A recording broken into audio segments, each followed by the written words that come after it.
साउको ऋण नतिरी मर्ने मान्छेलाई स्वर्गको ढोका पनि खोल्दैन भन्छ। मेरो ऋण तिरेर आफ्नो बाउको लागि स्वर्गको ढोका खुलाउन सक्छस्?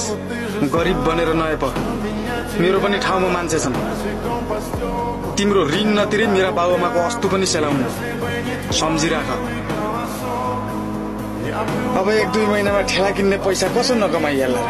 ठेला किनेपछि त चट्ट व्यापार गरेर पैसा कमाइन्छ।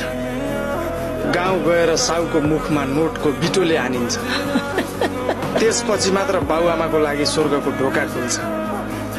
अनि चट्ट काठमाडौँ फर्किन्छ, ठुलो कोठा खोजिन्छ, राम्री बुहारी भित्राइन्छ। अनि बुहारीले स्टोभमा दम दिँदै चट्ट भात पकाउँछ। छोराले तरकारी केलाउँछ। अनि के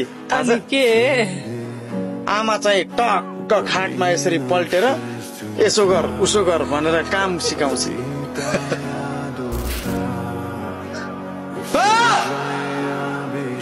मैले हाम्रो ऋण तिर्दैछु, स्वर्गको ढोका फोड्न